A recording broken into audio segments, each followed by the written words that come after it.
Hello everyone, welcome to my channel. I hope कि आप सब ठीक होंगे और आप अपनी स्टडी कर रहे होंगे, जिसे हम बोलते हैं अपने हर वीडियो में।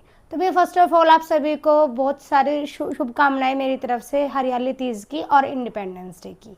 तो देखिए आज की जो हमारी वीडियो रहेगी वो भी रहेगी पियाजे, कोलबर्ग और वाइगोत्स्की की थ्योरी। जो ये चैप्टर है ये हमारा चैप्टर नंबर 4 है, जिसके हम एमसीक्यूज करते हैं। जो इसकी थ्योरी सेक्शन है वो हम ऑलरेडी कंप्लीट कर चुके हैं। पूरी प्लेलिस्ट बनी हुई है, सारी वीडियो चैनल पे पहले से अपलोडेड है।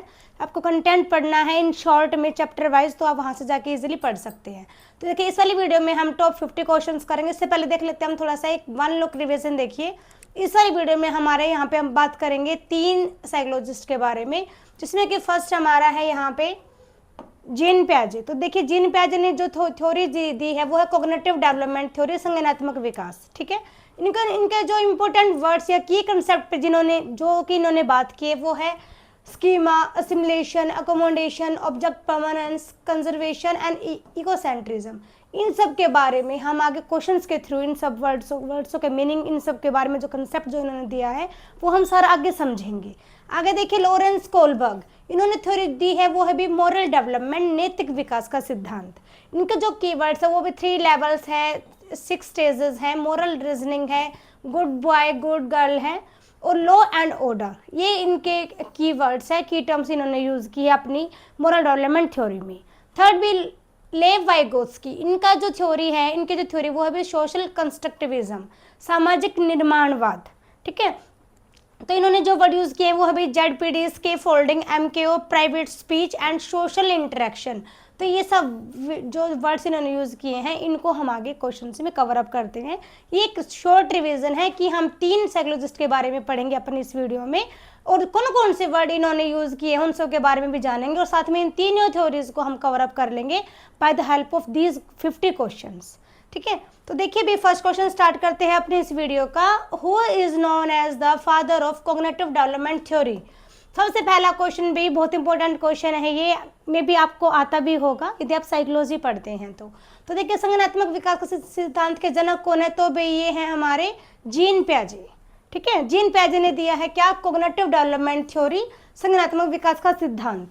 तो देखिए साथ ही मैंने थोड़ा सा ऐड ऑन किया है कि हम थोड़ी सी एक्सप्लेनेशन करेंगे जिस क्वेश्चन में भी हमको नीड होगी। तो देखिए जीन पियाजे ने संज्ञानात्मक विकास का सिद्धांत दिया है। उनके अनुसार बच्चा स्वयं अनुभवों और वातावरण के साथ अंतःक्रिया करके ज्ञान का निर्माण खुद ही कर लेता है। ठीक है, कि जो बच्चा है वो खुद से एक्सपीरियंस करेगा, खुद से वो एक्टिविटी करेगा।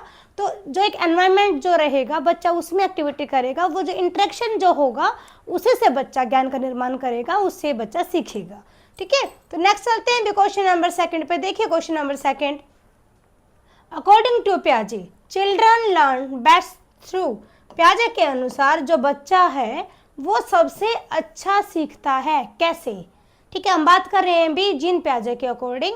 तो देखिए जीन पियाजे ने क्या कहा है कि जब एक्टिव एक्सप्लोरेशन जब होती है, सक्रिय रिसर्च जब होती है, जब हम एक्सप्लोर करते हैं किसी भी चीज़ को, तभी बच्चा सीख सकता है। ठीक है, तो ये हमारा भी बी ऑप्शन ठीक रहेगा भी, एक्टिव एक्सप्लोरेशन, सक्रिय अन्वेषण करना, खोज करना, रिसर्च करना। ठीक है, तो देखिए पियाजे के अनुसार बच्चा केवल सुनकर नहीं बल्कि स्वयं करके, खोज के और अनुभव प्राप्त करके सबसे प्रभावी ढंग से सीखता है। कि जब बच्चा खुद से इन्वॉल्व होगा अपनी लर्निंग प्रोसेस में तभी बच्चा अच्छे से सीख सकता है, अकॉर्डिंग टू जीन पियाजे। और अकॉर्डिंग टू मी भी सबसे बेस्ट तरीका यही होता है बच्चे को सिखाने का, बच्चे को पढ़ाने का। ठीक है, नेक्स्ट देखिए क्वेश्चन नंबर है हमारा 3, the sensory motor stage covers which age group. जो संवेदी गामक अवस्था है वो किस आयु वर्ग को कवर अप करती है भी। तो देखिए सेंसरी मोटर जो स्टेज है उसका जो टाइम पीरियड रहता है वो रहता है भी बर्थ से लेके 2 ईयर तक, जन्म से 2 वर्ष तक की जो एज पीरियड रहता है वही क्या है, वही है हमारी सेंसरी मोटर स्टेज। जो कि देखिए जो 2 से 7 ईयर है ये हमारी सेकंड स्टेज है, ये वाली हमारी 3rd है और ये हमारी 4th स्टेज है अकॉर्डिंग टू जीन पियाजे। ठीक है, तो टाइम पीरियड यहाँ ध्यान रखिएगा। तो ये सबसे पहली अवस्था होती है भाई, इस अवस्था में बच्चा जो होता है वो अपने सेंसेस से, बच्चा अपनी ज्ञानेंद्रियों से और शारीरिक गतिविधियों के माध्यम से बच्चा अपने आसपास की दुनिया को समझना सीखता है। कि आसपास में क्या चल रहा है, बच्चा सिर्फ उस ध्यान से देखता रहता है, अपने सेंसेस से बच्चा सीखता है सेंसरी मोटर स्टेज में, संवेदी गामक अवस्था में। नेक्स्ट देखिए भी हमारा क्वेश्चन नंबर है यहाँ पे question number 4, object permanence develop during which stage. वस्तु स्थायित्व की हम बात करते हैं यहाँ पे कि जो ऑब्जेक्ट परमानेंस है वो किस अवस्था में विकसित होता है भाई, तो ये विकसित होता है हमारा सेंसरी मोटर स्टेज में। देखिए संवेदी गामक जो अवस्था है वो बर्थ से लेके 2 ईयर तक होती है अभी, ठीक है। तो जब बच्चा बर्थ लेता है, जब बच्चे का जन्म होता है, तो बच्चे को ये सब नहीं पता होता क्या होता है वस्तु स्थायित्व, कि जैसे जैसे बच्चा 2 साल के या 1 साल के आसपास पहुंच जाता है तो बच्चे को पता चल जाता है इस वाले कंसेप्ट का, कि मैं आपको समझाती हूँ। इसमें क्या है कि जैसे मान लीजिए हम कुछ चीज़ बच्चों को पहले दिख रही है, कोई चीज़ वहाँ पे है, कोई ऑब्जेक्ट हमने रखा है, देन हम उसको कवर अप कर देते हैं ब्लैंकेट में, ठीक है, कंबल में हम उसको छुपा देते हैं। तो बच्चों को ये पता है ये चीज़ यहाँ थी, उसने देखा है आपको उसको छुपाते हुए, तो वो कंबल को हटाएगा, उस चीज़ को बाहर निकालेगा। उसको ये पता है कि कोई वस्तु वहाँ पे है, वो एग्जिस्ट करती है, वो वहाँ पे है, तो बच्चा उसको ढूंढ लेगा, उसको बाहर निकाल लेगा। तो यही है ऑब्जेक्ट परमानेंस, ठीक है, वस्तु स्थायित्व। तो देखिए ऑब्जेक्ट परमानेंस जो है इसका अर्थ क्या है कि बच्चा समझने लगता है कि वस्तु आंखों से ओझल होने पर भी कहीं ना कहीं वस्तु का अस्तित्व है, वस्तु एग्जिस्ट कर रही है, ऑब्जेक्ट एग्जिस्ट कर रहा है, दैट इज ऑब्जेक्ट परमानेंस। और यह जो क्षमता है वो 8 से 12 महीने की आयु में विकसित हो जाती है, कई में जल्दी होती है, कई में थोड़ी लेट होती है। इसका एक एग्जाम्पल और भी है, जैसे हाँ मान लीजिए हम जैसे जो बच्चा छोटा होता है तो हम मान लीजिए कि हम डोर के पीछे ही छुप जाते हैं, ठीक है, फिर बच्चा आपको ऐसे ऐसे देखता है छुप छुप के, ठीक है, तो बच्चे क्या पता है, उसको पता है कि दरवाजे के पीछे कोई है, वो आपको ढूंढ के बाहर निकाल के लाएगा और वो बहुत खुश होता है ऐसा करने पे, ठीक है। तो यही है ऑब्जेक्ट परमानेंस। आगे देखिए क्वेश्चन नंबर है हमारा 5, egocentrism is mainly found in which stage. तो जो इकोसेंट्रिज्म जो होता है, जो आत्म केंद्रित जो सोच होती है, वो किस अवस्था में होती है, तो वो होती है अभी प्री ऑपरेशनल स्टेज में, पूर्व संक्रियात्मक अवस्था में। टाइम पीरियड जो रहता है वो रहता है 2 से 7 ईयर्स तक, ठीक है भाई। इकोसेंट्रिज्म क्या है कि बच्चा सिर्फ अपने आप तक ही सेंटर्ड हो जाता है, वो सिर्फ अपने आप की ही सुनता है इस वाली एज में, ठीक है। उसको किसी के नज़रिए से कोई फर्क नहीं पड़ता, जो उसने बोल दिया वही वो मानता है कि मैं कह रहा हूँ तो ये ठीक ही है, ठीक है। बच्चा सिर्फ अपने तक ही केंद्रित रहता है, वो सिर्फ आत्म केंद्रित सोच, मतलब कि सिर्फ अपने लेवल तक ही सोचता है और ये सोचता है कि जो मैं कह रहा हूँ सिर्फ वही ठीक है, बाकी जो कोई बोल रहा है वो सब गलत बोल रहे हैं, ठीक है। क्योंकि बच्चे में कंसेप्ट किसका है, इकोसेंट्रिज्म का है। यदि बच्चा 2 से 7 ईयर एज में बच्चा लाई कर रहा है तो बच्चे में इकोसेंट्रिज्म हमको देखने को मिलता है। देखिए इस अवस्था में बच्चा केवल अपने दृष्टिकोण से सोचता है, ठीक है। उसे यह समझने में कठिनाई होती है कि दूसरे व्यक्ति का दृष्टिकोण उससे अलग हो सकता है, उसे पता नहीं है, उसे लगता है कि जो मैं कह रहा हूँ ठीक है, दूसरे क्या सोच रहे हैं वो तो गलत ही बोल रहे हैं। बच्चों को लगता है वो गलत है, मैं ठीक हूँ, क्योंकि वो सिर्फ इकोसेंट्रिज्म है, बच्चा भी सिर्फ अपने आप तक ही फोकस कर रहा है। 1 मिनट रुकिए भाई, कुछ टेक्निकल इश्यू आ गया है। नेक्स्ट क्वेश्चन देखिए भी, क्वेश्चन नंबर है हमारा 6, कंजर्वेशन कॉन्सेप्ट। जो कंजर्वेशन जो होता है भी, conservation develops during which stage. देखिए भी क्वेश्चन मैंने आप साथ में मेंशन कर रखा है, क्वेश्चन जो वो सीटेट और डीएसएसबी में पूछा गया है, तो इंपॉर्टेंट क्वेश्चन है, थोड़ा फोकस करके चलिएगा।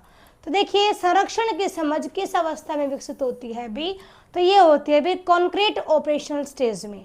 टाइम पीरियड जो रहता है वो रहता है भी 7 से 11 ईयर्स तक, ठीक है। देखिए ये कंसेप्ट क्या होता है कि मैंने आपको एग्जांपल देकर समझाया है। मान लीजिए इधर 1 kg हमने रखी है शुगर, ठीक है, 1 किलो हमने यहाँ पे ले ली क्या, चीनी, ठीक है। फिर यहाँ पे हमने 1 kg हमने भाई यहाँ पे रखी है कॉटन। तो यदि कॉटन हम 1 kg लेंगे तो वो उसकी जो अमाउंट हो जाएगी वो बहुत ज़्यादा हो जाएगी, है ना। तो बच्चे को क्या लगता है, बच्चे को क्या पता है कि 1 kg तो ये भी है, 1 kg तो ये भी है, क्वांटिटी तो दोनों की सेम है ना, लेकिन साइज मैटर कर रहा है यहाँ पे, है ना। तो बच्चे में इतनी समझ आ जाती है, बच्चे को ये पता है कि ज़्यादा दिख रहा है तो ये ज़्यादा नहीं है, क्योंकि दोनों की मेजरमेंट कितनी है, 1 kg ही है। तो बच्चों की समझ में आ जाता है कि कोई चीज़ बड़ी है, इसका मतलब ये नहीं है कि उसकी क्वांटिटी ज़्यादा है। बच्चों को समझ आ जाती है इस बात की, और यही कंसेप्ट क्या है, कंजर्वेशन का कंसेप्ट है ये। ठीक है। तो देखिए कंजर्वेशन का अर्थ क्या होता है, जैसे मैंने आपको अभी बताया कि आकार या रूप बदलने पर भी वस्तु की मात्रा जो होती है वो समान रहती है, और यह क्षमता लगभग 17 से 11 वर्ष की आयु में भी बच्चे में विकसित हो जाती है, जो कि हम बात कर रहे हैं अभी कॉन्क्रीट ऑपरेशन स्टेज में। ठीक है। नेक्स्ट देखिए क्वेश्चन नंबर है हमारा 7, which stage is non for logical thinking about concrete object. ठोस वस्तुओं के बारे में तार्किक चिंतन किस अवस्था में विकसित होता है भाई, तो ये होता है भाई कॉन्क्रीट ऑपरेशन स्टेज में, मूर्त संक्रियात्मक अवस्था में। टाइम पीरियड जो है वो वही जैसे हमने पहले बात की थी अभी फर्स्ट वाले क्वेश्चन में कि 7 to 11 ईयर्स जो टाइम पीरियड रहता है वो हमारी इस वाली एज में, इस वाली स्टेज में रहेगा। तो ये कंसेप्ट क्या होता है अभी कि जो बच्चा जो है वो वास्तविक वस्तुओं और घटनाओं के बारे में तार्किक ढंग से सोच सकता है, लेकिन अमूर्त विचारों को समझने में अभी वो कठिनाई होती है उसे। देखिए समझने की बात यहाँ पे क्या है कि मूर्त वस्तुएं क्या होती हैं, वास्तविक वस्तुएं जो हमें दिख रही हैं, ठीक है, और अमूर्त विचार मतलब क्या है कि जो चीज़ हमें दिख नहीं रही है बस हम फील करते हैं, लाइक लव, जेलसी, ठीक है, एंगर। तो ये क्या है जिनको हम फील करते हैं, हमें दिखती नहीं है ये चीज़ें, सिर्फ हम फील करते हैं इमोशंस को देख के, तो सारा आ जाता है हमारे मूर्त विचारों में आ जाएगा ये, ठीक है, अब्स्ट्रैक्ट थिंकिंग कहेंगे हम इसे। और हम बात कर रहे हैं वास्तविक चीज़ों की, तो ये सारी हमारी किस में रहेंगी, ठोस वस्तुओं के बारे में ये हमारे विचार रहेंगे। ठीक है। आगे देखिए क्वेश्चन नंबर है हमारा 8, अब्स्ट्रैक्ट थिंकिंग, जिसे हम भी बोल रहे थे वही क्वेश्चन आ गया अभी। Abstract and hypothetical thinking develop in which stage, कि जो अमूर्त और काल्पनिक जो चिंतन रहती है तो किस अवस्था में विकसित होती है भी, ये हमारा क्वेश्चन है। तो अभी ये होते हैं भी फॉर्मल ऑपरेशन स्टेज में। टाइम पीरियड जो रहता है, एज जो रहता है वो भी 11+ ईयर्स यहाँ पे काउंट करे जाते हैं। ठीक है। तो इसमें क्या है कि बच्चा जो है वो सिर्फ मतलब कि ठोस वस्तुओं तक ही बच्चा नहीं, उसकी थिंकिंग लेवल है वो थोड़ा अपग्रेड हो जाता है। यहाँ पे बच्चा आराम से यहाँ पे तर्क वितर्क कर सकता है, कल्पना करेगा, हाइपोथेसिस बनाएगा अपनी, और भविष्य से जुड़े वो अमूर्त विचारों पर भी सोचने में बच्चा यहाँ पे कैपेबल हो जाता है। बच्चा समझ सकता है कि क्या होती हैं फीलिंग्स, क्या है लव, क्या है जेलसी, क्या है एंगर, तो क्या है फियर। तो बच्चे को हर चीज़ यहाँ पे बच्चे से कैपेबल हो जाता है कि बच्चा सारी चीज़ों को समझ सके, जान सके, उनके बारे में वो सोच सके। ठीक है। नेक्स्ट देखिए क्वेश्चन नंबर है हमारा 9, असिमिलेशन मीन्स, आत्मीकरण का क्या अर्थ है, ये है हमारा क्वेश्चन है अभी। तो देखिए आत्मीकरण क्या होता है, fitting new experience into existing schema, नई जानकारी को पहले से बनी स्कीमा में शामिल करना। देखिए एग्जाम्पल क्या है, मान लीजिए आपने छोटे से बच्चे को ये बताया कि बेटा 4 टांगों वाला, 4 लेग्स जिसकी हो और एक पूंछ हो, एक टेल हो, तो वो क्या है, वो डॉग होता है। ठीक है। बच्चे ने देखा कि वहाँ पे एक कैट जा रही है, तो बच्चों को लगेगा 4 टांग इसकी भी है, इसकी एक टेल भी है, तो ये तो डॉग है ना। तो क्या है कि हमने बच्चों को समझाया कि बेटा 4 लेग्स यदि हों और 1 टेल हो तो वो क्या होगा, वो होगा डॉग। तो बच्चे ने इस कंसेप्ट को क्या समझ लिया कि 4 टांगों वाला है और एक उसकी टेल है, तो वो क्या हो गया, वो डॉग हो गया। ठीक है। तो क्या है कि बच्चे को हमने ये बात सिखाई, बच्चे ने उसको अपने स्कीमा में क्या कर लिया, फिट कर लिया। ठीक है। ये एग्जाम्पल हो गया हमारा एसिमुलेशन का, आत्मीकरण ये होता है अभी। ठीक है। तो देखिए क्या होता है कि बच्चा नई जानकारी को अपनी पहले से बनी हुई समझ स्कीमा के अनुसार बच्चा यहाँ पे स्वीकार कर लेता है बिना किसी बदलाव के। ठीक है। हमने उसको कुछ समझाया, बच्चे ने उसको सेट कर लिया अपने माइंड में, माइंड सेट उसका हो गया है कि बड़ों ने ऐसा बोला है तो ऐसा ही होता है। ठीक है। तो नेक्स्ट क्वेश्चन देखिए भाई, थोड़ा सा दोनों क्वेश्चन यहाँ पे रिलेटेड हैं ये वाले। क्वेश्चन नंबर 10 देखिए, अकोमोडेशन क्या है। तो देखिए अकोमोडेशन, अनुकूलन का अर्थ क्या है। तो देखिए अनुकूलन क्या है, modify existing schema according to new experience भी, नई जानकारी के अनुसार पुरानी स्कीमा में परिवर्तन करना। अब बताती हूँ मैं आपको कैसे दोनों क्वेश्चन कनेक्टेड थे।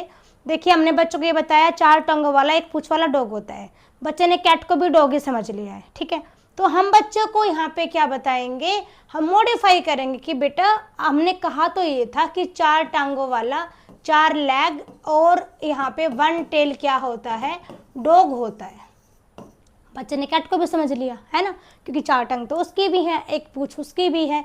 तो क्या होगा, तो हम वहाँ पे उसको करेक्ट करेंगे कि बेटा वो आपने जो देखा वो डॉग था, ये वाला बेटा कैट है। तो हम यहाँ पे क्या कर रहे हैं, बच्चे की नई जानकारी के अनुसार पुराने स्कीमा में हम यहाँ पे चेंज कर रहे हैं, परिवर्तन कर रहे हैं कि बेटा आपने जो सोचा था वो वैसा नहीं है, यहाँ पे आपको थोड़ा चेंज करना होगा, आपको यहाँ पे अनुकूलन करना होगा, आपको यहाँ पे अकोमोडेशन करना होगा। ठीक है, तो देखिए ऐसे ही 2 कंसेप्ट हमारे यहाँ पे हो गए हैं।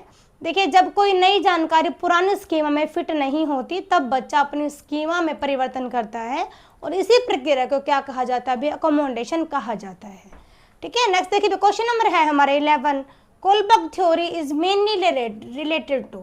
भाई जिन प्याजे से रिलेटेड हमारे ऊपर 10 क्वेश्चन हो गए हैं।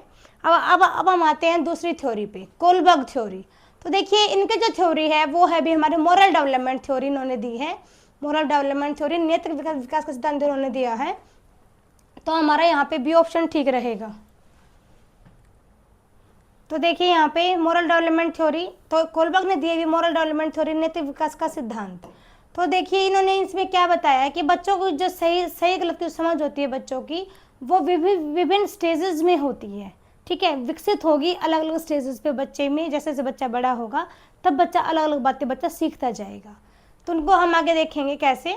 तो देखिए इन्होंने जो लेवल्स दिए उसके रिगार्डिंग ये हमारा क्वेश्चन है, how many levels are there in Kohlberg theory. भी कोलबर्ग की थ्योरी में कितने सिद्धांत, जो सिद्धांत उसमें कितने स्तर हैं, कितने लेवल्स हैं। तो भी 3 लेवल्स हैं इनके सिद्धांत में, 3 स्तर पे इन्होंने बात की है, जिनमें कि टोटल 6 अवस्थाएं भी हैं। भाई 6 अवस्थाएं हैं और 3 स्तर हैं। तो देखिए फर्स्ट जो यहाँ पे है, हम बात करते हैं अभी स्टेजेस की, तो स्टेजेस भाई 6 हैं, मैंने पहले बताया आपको। अभी 3 तो लेवल हैं और 6 स्टेजेस हैं। ठीक है, तो देखिए आगे भी नेक्स्ट क्वेश्चन हमारा question number 14, the first level of Kohlberg moral development is. बात करते हैं हमें फर्स्ट लेवल की, तो फर्स्ट लेवल कौन सा है, तो फर्स्ट लेवल है भी प्री कन्वेंशनल लेवल, पूरा परंपरागत स्तर जो है हमारा ये फर्स्ट लेवल है। देन हमारा कन्वेंशनल लेवल है और third and last post conventional level है। ये 3 लेवल पे इन्होंने बात की है। फर्स्ट है pre conventional, second is conventional and third is post conventional level. 3 level पे इन्होंने बात की है। तो इनके अनुसार देखिए इस तरह पर बच्चा जो है वो सही गलत का निर्णय बच्चा दंड और पुरस्कार के आधार पर करता है फर्स्ट वाले स्टेज में, प्री कन्वेंशनल वाले स्टेज में। ठीक है, बच्चे को क्या रहता है कि यदि मैं अच्छा काम करूंगा तो मुझे कुछ रिवार्ड मिलेगा, घर वाले मेरी तारीफ करेंगे। ठीक है, इसलिए बच्चा अच्छा काम करता है, सही काम करता है। तो ये पता है मैंने कुछ गलती की तो मेरे को पनिशमेंट मिलेगी, मेरे को दंड मिलेगा, इसलिए बच्चा गलत काम करने से बचता है। ठीक है, आगे देखिए क्वेश्चन नंबर है हमारा 15, obedience and punishment orientation belongs to which stage. जो आज्ञा पालन और जो दंड अभिमुखता है वो किस अवस्था से संबंधित है भाई, तो वो संबंधित है हमारे यहाँ पे स्टेज 1 प्रथम अवस्था से। तो इस अवस्था में जो बच्चा है वो यहाँ पे अच्छे काम क्यों करता है, दंड से बचने के लिए, क्योंकि उसको पता है गलत कुछ किया तो मेरे को तो पिटाई लगेगी, इसलिए बच्चा गलत काम करने से बचता है। ठीक है, नेक्स्ट देखिए क्वेश्चन नंबर है हमारा 16, instrumental purpose orientation is also known as. जो साधनात्मक जो उद्देश्याभिमुखता है वो किस नाम से भी इसको जाना जाता है, तो भी इसको कहा जाता है रिवार्ड ओरिएंटेशन, पुरस्कार या व्यक्तिगत लाभ अभिमुखता। कि बच्चा जो है वही काम करता है जिससे उसे लाभ मिले या उसका प्रॉफिट जहाँ पे हो। प्रॉफिट देखो हम भी अपना चाहते हैं, सीमा से छोटा बच्चा भी चाहता है कि अच्छा काम करूँगा तो मेरे कुछ प्रॉफिट होगा। तो बच्चा रिवार्ड ओरिएंटेशन काम करना चाहता है ताकि उसको कुछ रिवार्ड मिले, उसको कुछ पुरस्कार मिले। ठीक है, आगे देखिए क्वेश्चन नंबर है हमारा 17, good boy good girl orientation belong to which stage. भी अच्छा बच्चा अभिमुखता किस अवस्था से संबंधित है, तो ये संबंधित है भाई हमारा स्टेज 3 से। जो स्टेज 3 है उसमें बात की गई है गुड बॉय बैड बॉय की। ठीक है, गुड बॉय गुड गर्ल, अच्छा लड़का अच्छा लड़की, जो अच्छे अच्छे काम करेंगे उन्हें क्या मिलती है, तारीफ की जाती है उनकी, उनको स्वीकृति मिलती है कि हाँ आप अच्छे बच्चे हो। ठीक है, आगे देखिए क्वेश्चन नंबर है हमारा 18, law and order orientation belong to. यदि हम बात करते हैं कानून और व्यवस्था की तो ये किस अवस्था में आती है, तो भी ये आती है स्टेज 4 में। ठीक है, स्टेज 4 में बात की गई है समाज के प्रति नियमों की, कानूनों की, कर्तव्यों की किसका पालन करना चाहिए, क्योंकि ये हमारा एक नैतिक दायित्व है, ये हमारी एक मोरल ड्यूटी है।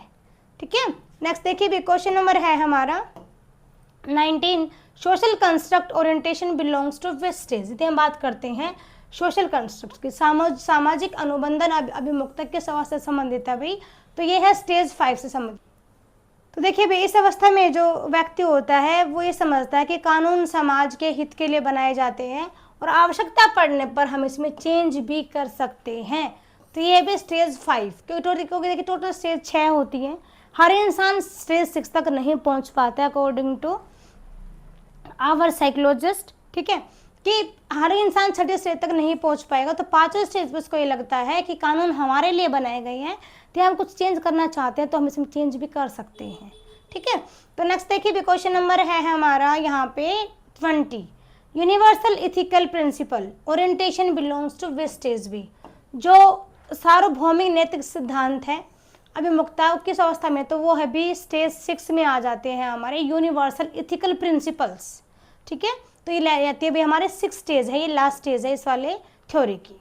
तो देखिए भी according to Vygotsky cognitive development is primary influenced by भी। ऊपर वाले जो 10 क्वेश्चन थे वो हमारे थे लॉरेंस कोलबर्ग की थ्योरी के। अब हमारे आ जाते हैं भाई वाइगोत्स्की, लेव वाइगोत्स्की। तो देखिए cognitive development is primary influenced bye, Vygotsky के अनुसार संज्ञानात्मक विकास मुख्य रूप से किससे प्रभावित होता है भी, तो ये होता है भी सोशल इंटरेक्शन से, सामाजिक अंतःक्रिया से। बात सुन लीजिए ध्यान से, जहाँ कहीं पे बात होता है सोशल इंटरेक्शन की, डेट मीन्स की we talk about Lev Vygotsky, ठीक है। इन्होंने ये बात की है सोशल इंटरेक्शन की, सामाजिक अंतःक्रिया की। तो देखिए इनके अनुसार ये क्या कहते हैं कि सीखना जो है वो सामाजिक वातावरण, भाषा और दूसरों के साथ अंतःक्रिया के माध्यम से होता है, और समाज और संस्कृति जो है इसका विकास करने में महत्वपूर्ण अपना एक रोल प्ले करती है, भूमिका निभाती है। हमारी सोसाइटी और हमारा कल्चर जो होता है वो हमें बहुत सारी चीज़ें सिखाता है, ऐसा मानना है किनका, लेव वाइगोत्स्की जी का।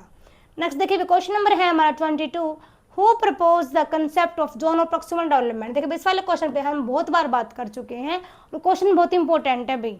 ZPD zone of proximal development की अवधारणा है वो दी है भाई लेव वाइगोत्स्की ने। तो सी ऑप्शन इज करेक्ट है, और ये बहुत इंपॉर्टेंट ये कंसेप्ट है, महत्वपूर्ण अवधारणा है, जिसमें कि ये क्या बताती है कि बच्चा उचित सहायता मिलने पर अपनी वर्तमान क्षमता से अधिक सीख सकता है। यदि हम बच्चे को सपोर्ट करते हैं उस जोन तक पहुंचाने में कि बच्चा कैपेबल हो पाए हर चीज़ सीखने में, तो वही क्या है, ZPD है, zone of proximal development. Okay next देखिए क्वेश्चन नंबर है हमारा 23, ZPD रेफर्स टू। अभी अब बात देते हैं इस क्वेश्चन को थोड़ा सा अच्छे से समझ लेते हैं भाई कि ZPD का तात्पर्य क्या है, इसका कंसेप्ट क्या है। तो देखिए कंसेप्ट क्या है, इसका मीनिंग क्या होता है कि the gap between what a child can do alone and with guidance. कि एक बच्चा, मान लीजिए कि यहाँ पे एक बच्चा है, यहाँ पे ये एरिया जो बच्चा खुद से कर सकता है, फिर हमने उसको सपोर्ट दिया, ठीक है, सपोर्ट दिया तो बच्चा यहाँ तक पहुँच गया है, ठीक है। तो इस बीच में जो गैप है ना, ये गैप, तो यही गैप क्या है, ZPD है, ठीक है। कि बच्चा खुद से बच्चा इतना कर पा रहा था, लेकिन अब बच्चा इतने लेवल तक पहुंच गया, बच्चा यहाँ तक कर पा रहा है, तो बीच में जो एक गैप है वही क्या है, ZPD है, zone of proximal development. Okay तो देखिए यहाँ पे ZPD वह क्षेत्र है जहाँ शिक्षक, अभिभावक या कुशल साथी जो होते हैं उसकी सहायता से बच्चा नई चीज़ें सीख पाता है, जो वो नहीं उसकी कैपेबिलिटी नहीं थी, हमने उसको गाइडेंस दी, हमने उसका मार्गदर्शन किया, इसी वजह से बच्चा यहाँ तक पहुँच चुका है, बच्चा इतना कैपेबल हो गया है। नेक्स्ट देखिए क्वेश्चन नंबर है हमारा 24, स्कैफोल्डिंग मीन्स। देखिए ये वाला कंसेप्ट है, ये वाली बहुत इंपॉर्टेंट रहेगा। तो देखिए स्कैफोल्डिंग का अर्थ क्या होता है कि एक टेम्परेरी सपोर्ट होता है भी प्रोवाइड ड्यूरिंग लर्निंग, कि सीखने के दौरान दी जाने वाली अस्थायी जो सहायता होती है, टेम्परेरी जो सपोर्ट हम देते हैं बच्चे को उसको लर्निंग सिखाने के लिए, वही क्या है, दैट इज स्कैफोल्डिंग, ठीक है। तो इसमें भी देखिए इसमें क्या होता है कि शिक्षक जो होता है वो स्टार्टिंग में तो भी बच्चे की हेल्प करता है, उसको थोड़ी सहायता देता है, धीरे धीरे जब टीचर को ये लगता है कि हाँ बच्चा सीख गया है, तो वो धीरे धीरे करके वो अपने सपोर्ट को हटाना स्टार्ट कर देता है और बच्चा चीज़ को सीख जाता है, ठीक है। नेक्स्ट क्वेश्चन नंबर है हमारा 25, the term more knowledgeable other MKO refers to.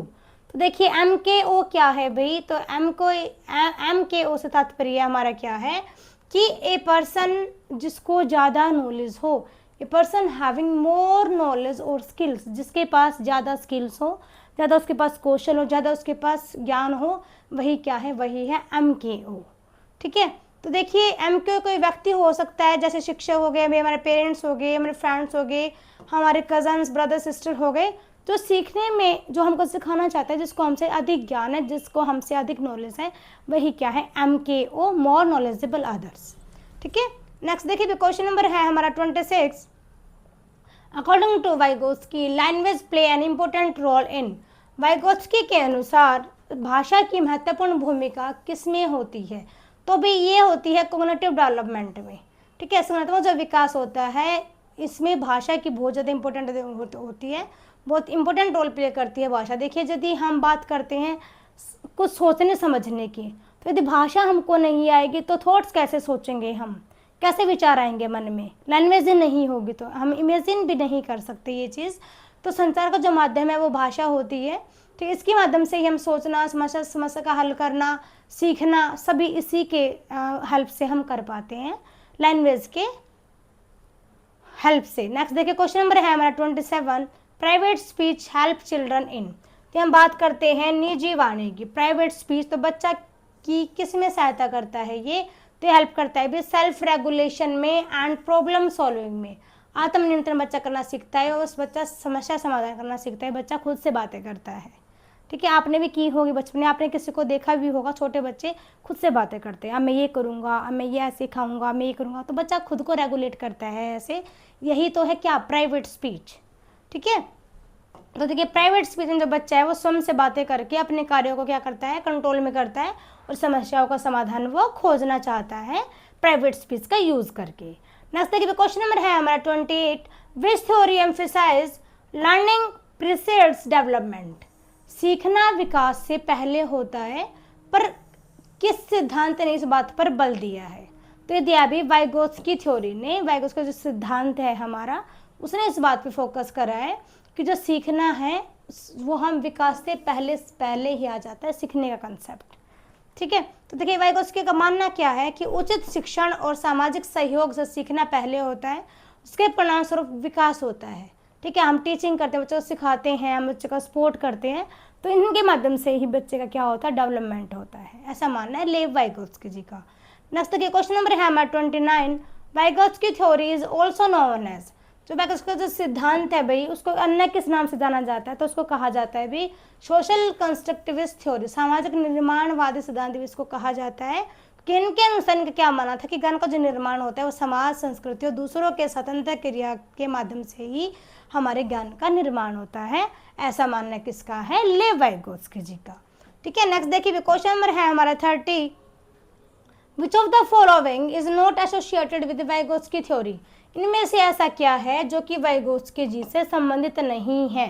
देखिए हमें बात करनी है नहीं की, तो यहाँ पे जो कंजर्वेशन का जो कंसेप्ट है वो नहीं है, बाकी तीनों जो कंसेप्ट है like ZPD, ski folding, MKO, तीनों ही वाइगोत्स्की जी ने दिए हैं। लेकिन जो कंजर्वेशन का जो कंसेप्ट है वो भी जीन पियाजे ने दिया है, तो ये यहाँ पे अनमैच रहेगा और हमारा ऑप्शन डी यहाँ पे करेक्ट रहेगा हमारे सिले क्वेश्चन के लिए, क्योंकि नोट पूछा गया है इसी वजह से।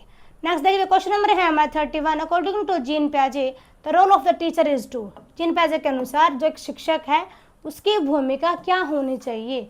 तो भी उसकी भूमिका क्या रहेगी कि अनकरेज करे एक्टिव लर्निंग को, कि क्रिया अधिगम को क्या करे, वो प्रोत्साहित करे ताकि बच्चा खुद से एक्टिव होकर बच्चा सीखे। ये नहीं है कि हम बच्चे को गिव रेडीमेड नॉलेज दे रहे हैं, पका पकाया खिला रहे हैं हम बच्चे को, नहीं, ऐसा नहीं होना चाहिए। बच्चे को खुद से एफर्ट करने दो, बच्चे को खुद से सीखने दो, तभी बच्चा अच्छे से सीखेगा।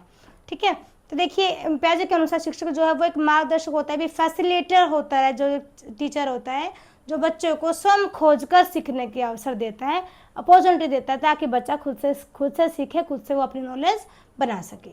अगर देखिए क्वेश्चन नंबर है हमारा 32। According to Vygotsky learning is the best promoted through.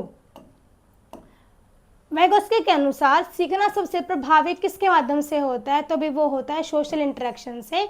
जब हम सोशल एनवायरनमेंट में हम बैठते हैं तो जो लर्निंग हम वहाँ से करते हैं बहुत बेस्ट वे होता है वो सीखने का, लर्निंग करने का। ठीक है, तो देखिए यहाँ पे इन्होंने कहा भी है कि बच्चे जो हैं वो दूसरों के साथ बातचीत और सहयोग से अधिक प्रभावी ढंग से सीखते हैं। किस लिए कहते हैं ना कि रोल प्ले एक्टिविटी हो गई, लाइक ग्रुप डिस्कशन हो गए, डिबेट्स हो गए, तो ये क्या है सारी, यही तो है सोशल इंटरेक्शन एक्टिविटीज़, ये सारी होती है और इन्हीं के माध्यम से बच्चा जो सीखता है वो उसे पूरी लाइफ याद रहता है कि हाँ मैंने ऐसे डिबेट में पार्टिसिपेशन किया था। आपको भी याद होगा यदि आपने कभी किया होगा तो। ठीक है, आगे देखिए क्वेश्चन नंबर है हमारा 33। Which psychologist believed that development precede learning. किस मनोवैज्ञानिक का मानना है कि विकास जो है वो सीखने से पहले होता है। ठीक है, तो ये भाई जीन पियाजे ने भी इस बात को माना है। तो इन्होंने कहा था कि जो पहले बच्चे का संरचनात्मक विकास होता है उसके बाद वह अन्य चीज़ें प्रभावित रूप से सीख पाता है। ऐसा किसका मानना है? जीन पियाजे का मानना है। अगर देखिए क्वेश्चन नंबर है हमारा 34, which psychologist believe that learning leads development भी। ये क्वेश्चन दोबारा से रिपीट हो गया है अभी, तो इसका जो आंसर है हमारा वो रहेगा भी लेव वाइगोत्स्की। अगर देखिए क्वेश्चन नंबर है हमारा 35, विच theory is mainly concerned with moral reasoning भी। कौन सा सिद्धांत ऐसा है कि जो मुख्य रूप से नैतिक तर्क मॉरल रीजनिंग से संबंधित है? तो वो भी है कोलबर्ग थ्योरी जो है, कोलबर्ग सिद्धांतों से बात की जाती है किसकी? मॉरल रीजनिंग की, जिसमें कि हमने 3 लेवल पढ़े थे और हमने 6 स्टेजेस के बारे में बात की थी। तो वही हमारी क्या थी? वही था हमारा कोलबर्ग थ्योरी। तो देखिए कोलबर्ग ने यह बताया कि व्यक्ति सही और गलत का निर्णय जो है वो किस प्रकार करता है और नैतिक तर्क कैसे विकसित होते हैं, सारी हमने उस थ्योरी में समझ लिया है। इसके अलावा फिर भी आपको प्रॉब्लम है इस वाले कंसेप्ट से, तो आप इसकी जो थ्योरी सेक्शन वाली जो वीडियो है वहाँ से जाके देख लीजिएगा। ठीक है, आगे देखिए क्वेश्चन नंबर है हमारा 36, conservation is related to in which stage of पियाजे। कंजर्वेशन का जो कंसेप्ट हमने पढ़ा था अभी, तो किस स्टेज में था? तो वो था अभी कॉन्क्रीट ऑपरेशनल स्टेज में, जो कि हमारी रहती है 7 to 11 ईयर, इसमें हमारी एज रहती है। बच्चा समझ जाता है कि आकार बदलने पर भी वस्तु की जो मात्रा है वो चेंज नहीं होती है, क्योंकि क्वांटिटी तो क्या है? सेम ही है। नेक्स्ट देखिए क्वेश्चन नंबर 37 है प्राइवेट स्पीच, हमने अभी बात की थी। प्राइवेट स्पीच किससे संबंधित है भी? तो ये है भी लेव वाइगोत्स्की जी से। तो देखिए इन्होंने क्या कहा था कि प्राइवेट स्पीच के माध्यम से बच्चा स्वयं से बातें करके अपने व्यवहार को क्या करता है? कंट्रोल करता है और समस्या का क्या करता है? समाधान खोजता है प्राइवेट स्पीच करके कोई भी बच्चा। ठीक है, आगे देखिए क्वेश्चन नंबर है हमारा 38, इकोसेंट्रिज्म इज ए कैरेक्टरिस्टिक्स ऑफ। तो हम बात करते हैं आत्म केंद्रिता। हमने पहले भी बात की इस क्वेश्चन के बारे में। तो किस अवस्था की विशेषता है भी? तो ये है भी प्री ऑपरेशन स्टेज की ये एक विशेषता है। टाइम पीरियड जो रहता है वो रहता है भाई 2 से 7 ईयर्स यहाँ पे रहेगा टाइम पीरियड इस वाली स्टेज के लिए। तो इसमें बच्चा वही है कि वो अपने आप को ही यहाँ पे तवज्जो देता है, उसके किसी और से कोई मतलब नहीं होता है। वो से ये सोचता है कि जो मैं कह रहा हूँ वो ठीक है, बाकी सब गलत ही बोल रहे हैं। ठीक है, तो देखिए इसमें जो बच्चा है वो सिर्फ अपने दृष्टिकोण को सही मानता है और दूसरों के दृष्टिकोण को वो समझने में उसको बहुत ज़्यादा प्रॉब्लम फेस करनी पड़ती है, बच्चा उसको समझ नहीं पाता है। ठीक है, आगे देखिए क्वेश्चन नंबर है हमारा 39, विच of the following is a correctly matched. इनमें से कौन सा है जो बिल्कुल करेक्ट मैच होगा? भाई करेक्ट बताना, यहाँ पे अनकरेक्ट नहीं, हम बात करेंगे करेक्ट की। तो भाई देखिए पियाजे मॉडल डेवलपमेंट थ्योरी नहीं, ये तो गलत हो गया क्योंकि इन्होंने तो कॉग्निटिव डेवलपमेंट थ्योरी दी है ना। कोलबर्ग ने ये यहाँ पे मिसमैच हो गया भी ऐसे। ठीक है, कोलबर्ग की मॉडल डेवलपमेंट थ्योरी, पियाजे ने दी है कॉग्निटिव डेवलपमेंट थ्योरी। लेकिन जो वाइगोत्स्की जी की है जोनो प्रॉक्सिमल डेवलपमेंट थ्योरी, ये यहाँ पे बिल्कुल ठीक है। तो हमको यहाँ पे करेक्ट ही बताना था भाई, तो सी ऑप्शन हमारे यहाँ पे ठीक रहेगा। इसके अलावा स्किनर की मॉडल डेवलपमेंट थ्योरी नहीं, ये वाली भी ऑप्शन हमारा गलत है। सो सी ऑप्शन हमारा ठीक रहेगा यहाँ पे वाइगोत्स्की जेडपीडी वाला कंसेप्ट जोनो प्रॉक्सिमल डेवलपमेंट। ठीक है, तो जेडपीडी जो है वो भी एक महत्वपूर्ण धारणा कंसेप्ट है जो क्या बताती है कि उचित सहायता मिलने पर बच्चा जो है वो अपनी वर्तमान क्षमता से भी अधिक सीख सकता है। कि हम बच्चे को एक ऐसे जोन में पहुंचा देते हैं कि बच्चा जो नहीं कर पा रहा था, कैपेबिलिटी नहीं थी, वो वहाँ तक भी हम बच्चे को पहुंचा सकते हैं by the use of ZPD. ठीक है, नेक्स्ट देखिए क्वेश्चन नंबर है हमारा 40, which psychologist consider the child as a little scientist. किसने कहा है कि जो बच्चा होता है वो एक छोटा वैज्ञानिक होता है, लिटिल साइंटिस्ट होता है? तो ये मानने वाले कौन थे? जीन पियाजे थे। इन्होंने ही कहा था कि जो बच्चा जो होता है वो एक छोटा, हम कह सकते हैं छोटा वैज्ञानिक होता है, छोटा सा बच्चा। ठीक है, तो देखिए इन्होंने ऐसा क्यों कहा था? क्योंकि इन्होंने अपने अनुभव के आधार पर इन्होंने ऐसा कहा है कि बच्चा जो है वो खुद से सीखेगा, खुद से खोज करेगा, खुद से वो हर चीज़ को अच्छे से एक्सप्लोर करता है, सर्च करता है। तो इसलिए बच्चों को उन्होंने लिटिल साइंटिस्ट कहा था। और जीन पियाजे ने सब कुछ ये ऐसा क्यों कहा था? क्योंकि जीन पियाजे ने अपने ही बच्चों पे एक्सपेरिमेंट किए थे भाई। उन्होंने सारी ऑब्जर्वेशन है सारी वो उन्होंने अपने बच्चों पे ही एग्जाम्पल उन्होंने किए थे। तो उन्हीं चीज़ों को उन्होंने यहाँ पे हमें समझाया है।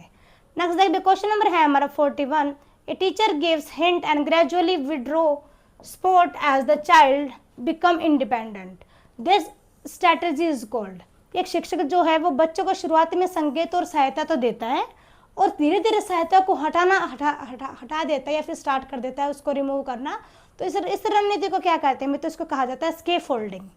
कि जहाँ बच्चे को स्पोर्ट, मान लीजिए आप बच्चे को साइकिल चलाना ही सिखा रहे हैं, तो आपको लग रहा है कि हाँ बच्चे को आपने पीछे से उसको होल्ड कर रखा है, तो बच्चा चला रहा है, आपने लगा बच्चे को आगे, तो आप उसको छोड़ देते हो, ठीक है। तो यही क्या है कि आपको शुरुआत में तो आप उसको सहायता दे रहे हो, बाद में धीरे धीरे आप उसको सहायता उसको वहाँ से रिमूव कर लेते हो। तो यही क्या है, यही तो है स्किप फोल्डिंग, कि जहाँ पे बच्चों को नीड है वहाँ पे बच्चों को हम सपोर्ट करेंगे। फिर हम ये लग रहा है नहीं बच्चा खुद से करने में कैपेबल हो गया है, देन हम उसको वहाँ से रिमूव कर देंगे। और यही क्या है, यही है स्केप फोल्डिंग। और महत्वपूर्ण अवधारणा है भाई ये वाइगोत्स्की की। अगर देखिए क्वेश्चन नंबर है हमारा 42, a child says the taller glass has more water even though both glasses contain the same water, this child has not developed. भाई देखिए एक बच्चा कहता है कि लंबे ग्लास में तो अधिक पानी। मान लीजिए कि यहाँ पे हमने 2 ग्लास बना रखे हैं, एक गिलास थोड़ा सा भी यहाँ पे लंबा है, ठीक है, और एक गिलास थोड़ा चौड़ा है, ठीक है, लेकिन वो हाइट इसकी ज़्यादा और इसकी कम है। तो बच्चा को लग रहा है कि ये गिलास की लेंथ ज़्यादा है, तो ये लंबा गिलास है, तो इसलिए इसमें ज़्यादा पानी होगा और इसमें कम होगा क्योंकि ये छोटा है, ठीक है। तो उसको यहाँ पे उसको ये बात समझ में नहीं आ रही है कि पानी दोनों में सेम डालो है, सिर्फ इस फर्क है तो बस शेप का है, साइज का है, ठीक है। तो ये अवधारणा बच्चा यहाँ पे डिफ्रेंशिएट नहीं कर पा रहा है इस बात को। तो बच्चा किस अवस्था में होगा यहाँ पे, या बच्चे को यहाँ पे कौन सा कंसेप्ट नहीं पता है। तो बस जो बात उसको नहीं पता वो है कंजर्वेशन का कंसेप्ट, बच्चों को नहीं पता है क्योंकि बच्चा अभी 7 एज से ऊपर का नहीं है। यदि बच्चा 7 एज से ऊपर का होगा तो बच्चा 3rd वाली एज जो हमारी होती है उसमें बच्चा इस बात को समझ जाता है। कॉन्क्रीट ऑपरेशन स्टेज में बच्चा इस वाली बात को समझ जाता है, इसलिए कंसेप्ट को। लेकिन बच्चा अभी 7 एज से नीचे, इसलिए बच्चा इस बात को समझ नहीं पा रहा है, ये वाला कंसेप्ट बच्चों को समझ में नहीं आ रहा है। तो देखिए यदि बच्चा केवल आकार देखकर मात्रा का निर्णय करता है तो उसमें कंजर्वेशन की समझ विकसित नहीं हुई है और बच्चा अभी प्री ऑपरेशन स्टेज में, मतलब कि बच्चा 7 साल से भी नीचे है, वो 2 से 7 के बीच में भी लाई कर रहा है। नेक्स्ट देखिए क्वेश्चन नंबर है हमारा 43, which psychologist emphasise the importance of culture in cognitive development. किस मनोवैज्ञानिक ने कहा है कि जो संज्ञानात्मक जो विकास है उसमें संस्कृति का महत्व उन्होंने विशेष बल दिया है। तो भी लेव वाइगोत्स्की जी ने बल दिया है हमारे किस पे, हमारे कल्चर पे, हमारे संस्कृति पे। इनका ये मानना था कि जो हमारा समाज है, जो हमारी संस्कृति है, उसके माध्यम से हम बहुत अच्छा सीख सकते हैं और जो हमारा कल्चर होता है वो हमें बहुत अच्छे से हर बात को सिखा सकता है बहुत ही इफेक्टिव वे में। नेक्स्ट देखिए क्वेश्चन नंबर है हमारा 44, according to Kohlberg a child obeys rule mainly to avoid punishment, this belong to. कि कोलबर्ग के अनुसार यदि बच्चा दंड से बचने के लिए नियमों का पालन करता है तो वह किस अवस्था में है। देखिए बच्चों को पता है कि मैंने कुछ गलत किया तो मेरे को पनिशमेंट मिलेगी, इसलिए बच्चा गलत काम नहीं करता है। तो ये किस स्टेज में बच्चा यहाँ पे है, तो बच्चा है स्टेज 1 में, ओबीडेंस एंड पनिशमेंट ओरिएंटेशन अवस्था में बच्चा है कि मैं अच्छा काम किया तो मेरे को रिवार्ड मिलेंगे, गलत काम किया तो मेरी होगी भी पिटाई। तो इस वाले स्टेज में बच्चा है। तो ये फर्स्ट स्टेज होती है, में भी ये 4 ईयर यहाँ पे इसकी एज रहती है, क्योंकि जो फर्स्ट लेवल जो रहता है प्री कन्वेंशन जो लेवल है उसकी एज रहती है 4 से लेकर 10 ईयर तक। तो फर्स्ट स्टेज है तो यहाँ पे 4 ईयर के बच्चे आएंगे इस वाले फर्स्ट स्टेज में, ठीक है। तो इसलिए देखिए इस अवस्था में बच्चा सही कार्य इसलिए करता है ताकि उसे दंड ना मिले, अदरवाइज उसको पता है मैंने गलत किया और मेरे को पिटाई मिली, ठीक है। आगे देखिए क्वेश्चन नंबर है हमारा 45, which of the following is not a stage of पियाजे कोग्निटिव डेवलपमेंट थ्योरी, में से कौन सा स्टेज है भी जो कि संज्ञानात्मक विकास अवस्था की नहीं है। तो भी कन्वेंशनल लेवल जो है वो यहाँ पे नहीं है, बाकी तीनों तो स्टेजेस होती है, सेंसरी मोटर भी है, कॉन्क्रीट भी है, फॉर्मुलर ऑपरेशन भी है, और यहाँ पे एक जो रह गई है वो है हमारी प्री ऑपरेशन स्टेज, ठीक है। तो हमसे यहाँ पे नहीं पूछा गया है कि कौन सी नहीं है, तो हमारा यहाँ पे सी ऑप्शन ठीक रहेगा इस वाले क्वेश्चन के लिए। तो देखिए यहाँ पे जो कन्वेंशन लेवल है वो कोलबर्ग के नेत्र विकास का स्तर है और बाकी जो ये पियाजे की अवस्थाएं नहीं है संज्ञानात्मक विकास की। आगे देखिए क्वेश्चन नंबर है हमारा 46, a teacher encourage group discussion and peer learning. जो अध्यापक है अभी वो समूह चर्चा और सहपाठी अधिगम को क्या कर देता है, बढ़ावा देता है। तो this teaching approach is most closely related to, तो यह किस सिद्धांत से सबसे अधिक संबंधित रहेगी। यदि टीचर सपोर्ट कर रहा है बच्चों को तो ये रहेगी भी वाइगोत्स्की का सिद्धांत यहाँ से इसे बहुत ज़्यादा रिलेटेड है, क्योंकि इन्होंने कहा है कि जो बच्चा सामाजिक अंतर्क्रिया से बच्चा सीखेगा, सहयोग से बच्चा जो सीखेगा वो सबसे अच्छे तरीके से प्रभावी ढंग से बच्चा यहाँ पे सीख सकता है bye the use of social interaction and collaborative learning, ठीक है। तो देखिए क्वेश्चन नंबर है हमारा 47, which concept explain modifying an existing schema when new information can't fit into it, जब नई जानकारी पुराने स्कीमा में फिट नहीं होती और स्कीमा में परिवर्तन करना पड़ता है, तो इसे क्या कहते हैं? तो इसको कहते हैं अकोमोडेशन अनुकूलन। जैसे कि मैंने आपको पहले बताया था इस वाले क्वेश्चन में कि जब हम बच्चों को ये बताते हैं कि 4 टांगों वाला और एक पूंछ वाला भी डॉग होता है, तो बच्चा जब कैट को देखता है तो बच्चा यही कहेगा ये रहा डॉग। क्यों? क्योंकि उसको ये मैंने बता रखा है कि 4 टांगों वाला और एक पूंछ वाला कहता है डॉग होता है। लेकिन हम बच्चों को यहाँ पे उसमें परिवर्तन करेंगे, यहाँ पे चेंज करेंगे कि नहीं बेटा ऐसा नहीं होता, 4 टांगों वाला और एक पूंछ वाली कैट भी होती है। ठीक है, सेम ऐसे लॉयन भी होता है, सेम ऐसे टाइगर भी होता है। तो हम यहाँ पे बच्चों को यहाँ पे मॉडिफाई करेंगे उस बात को कि जो आपने अपने माइंड में सेट कर लिया ऐसा नहीं होता है, हम उसमें चेंज करेंगे, परिवर्तन करेंगे। और यही क्या है? यही अनुकूलन करना, अकोमोडेशन करना। ठीक है, तो देखिए यही है कि बच्चा जो है वो नई जानकारी के अनुसार पुरानी सोच में बच्चा यहाँ पे क्या करता है? चेंज करता है अपने स्कीमा में। तो देखिए क्वेश्चन नंबर है हमारे आगे 48, which psychologist divided moral development into 3 levels and 6 stages. देखिए हमने पहले भी बात की इस वाले क्वेश्चन के बारे में, बहुत सारे क्वेश्चन किए हमने। तो किसने बात की है भी 3 स्तर और 6 अवस्थाओं की बारे में? तो की भी लॉरेंस कोलबर्ग ने। ठीक है, क्योंकि पूरी थ्योरी हम इनके ऊपर पढ़ चुके हैं by the use of questions. तो इनमें बहुत सारे क्वेश्चन पूछे जाते हैं भाई इस वाले सिद्धांत से, तो थोड़ा सा इसको अच्छे से आप रेडी कर लीजिएगा।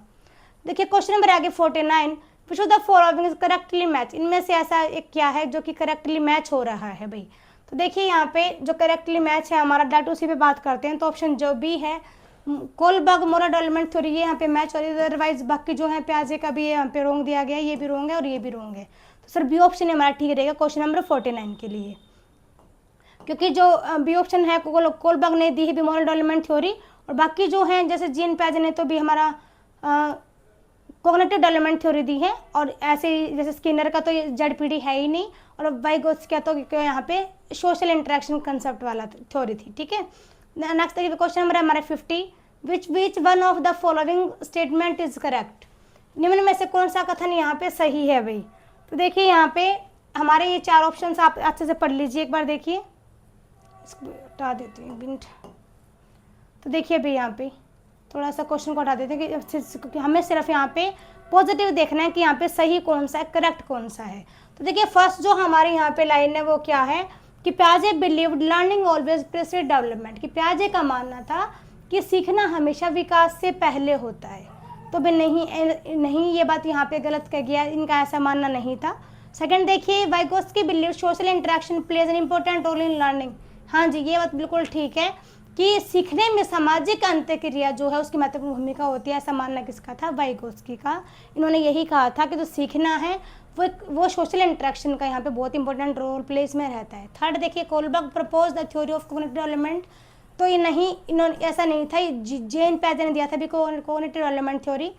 लास्ट प्याजे propose the theory of moral development, नहीं यहाँ पे इसको चेंज कर दिया गया, इंटरचेंज कर दिया गया। तो दोनों ही कॉन्सेप्ट यहाँ पे गलत हैं।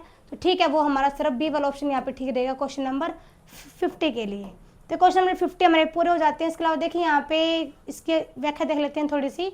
वाइगोत्स्की के अनुसार भाषा जो है भी संस्कृति, भाषा से सामाजिक सहयोग सीखने की महत्वपूर्ण क्या है, एक आधारशिला, एक बेसिस है। भी हम सीखना चाहते हैं तो इसमें हेल्प करेगी हमारी कौन? हमारी लैंग्वेज, हमारा कल्चर और हमारा समाज हमारे बहुत ज़्यादा हेल्प करता है। और जबकि प्याजे ने संज्ञानात्मक विकास और कोलबर्ग नृत्य विकास सिद्धांत के लिए बहुत ज़्यादा फेमस रहे हैं, पॉपुलर रहे हैं। इनका जो कंसेप्ट जो थे, जो थ्योरी जो दी है वो बहुत इंपॉर्टेंट है। तो आप इनको अच्छे से रेडी कर लीजिएगा। आई होप कि आपके लिए वीडियो हेल्पफुल रहेगा। तो मिलते हैं अपने नेक्स्ट वीडियो में। Thanks everyone, thanks for watching.